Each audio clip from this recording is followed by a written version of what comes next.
We're here with my longtime industry acquaintance, Clark Kokich, who is the chairman of Razorfish.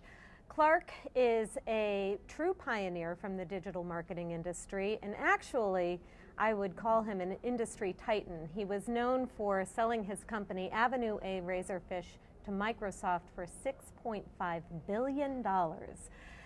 Clark is now playing the chairman's role at Razorfish. Clark, thanks for being with us here tonight. Thank you. I do want to mention, I didn't get the whole $6.5 billion. Turns out the shareholders wanted the bulk of that. Okay, I'm assuming you did pretty well there. But Clark, you and I have seen so much change in this marketplace over the years that we've been in it, which is more than a decade. But it seems like the change just keeps on coming. And even over this last year, the dynamic in the marketplace is constantly moving. There's real energy here, and it feels like digital is playing a completely new kind of role in marketing programs. Can you talk a little bit about what you're seeing? Sure. So as I look back over that decade, every year or two there would be something new. There would be search or social. But really, if you looked at the work we were doing when we were competitors, it was really a version of advertising in the digital space. And what's changed is clients are asking and demanding their agency partners now to come to them with business solutions because they've realized that the full digital platform across all these touch points that are available provides an opportunity to fundamentally change their business. And if you just come to them with advertising solutions day after day, year after year, you're eventually going to become irrelevant, and you need to bring them business solutions. That's a big change for agencies. Do you find that Razorfish is often now in a lead role with clients? The lines are blurring between traditional agencies, digital agencies. Yeah. How are you playing in the mix? Blurring would be the way to describe it. I mean, there are a handful of examples in every digital agency where they're playing the lead on a brand or a product within a company. But I'd still say it's blurring. But you cannot be you're at the table.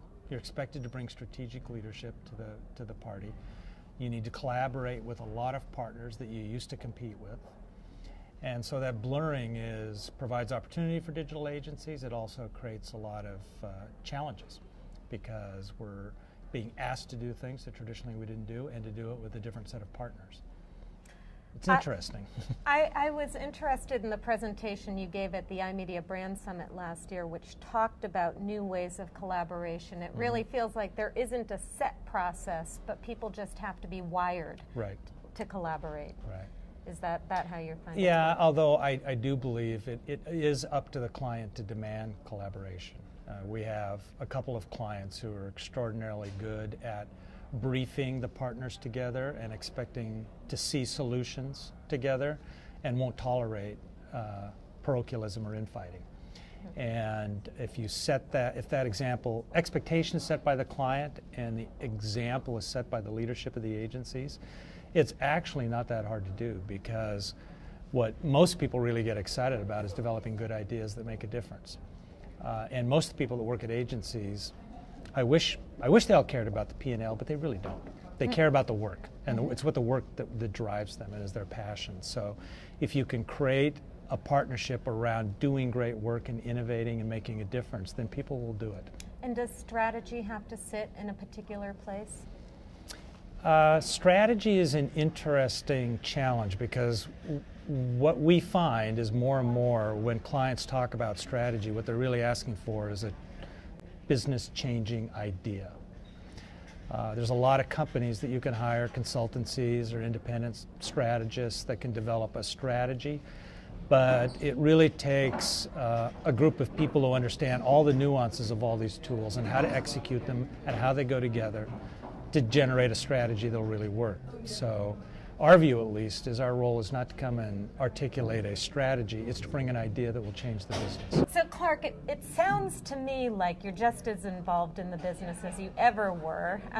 Was the point of becoming chairman was so that you could stand back a bit from the rest of the crew? For so long you ran one of the largest digital marketing agencies in the industry. How has your role changed now that you're chairman?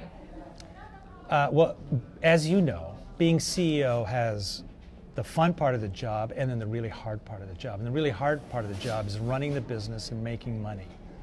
The fun part of the job is working with clients to develop programs and see them put into the market. So my idea was to give the CEO job to Bob Lord and let him do all the hard work. And I still get to do the fun stuff, which is working with clients. And that's what I do. So there's a group of clients that I've worked with for almost a decade. And that's really where I'm focused, is trying to push our teams to bring innovative ideas and to sell them to the client and see them become reality. That sounds like fun. And it is fun. It sounds it like is fun. you're doing what you're the best at doing. Yeah, it's too, fun. Yeah, so. I'm actually not that good at running the business. I was faking. that. I was faking it for a long time. All right. Well, this has been great, Clark. Okay, thank you you so much for joining us and for sharing your insights. Okay, good seeing you again. Okay.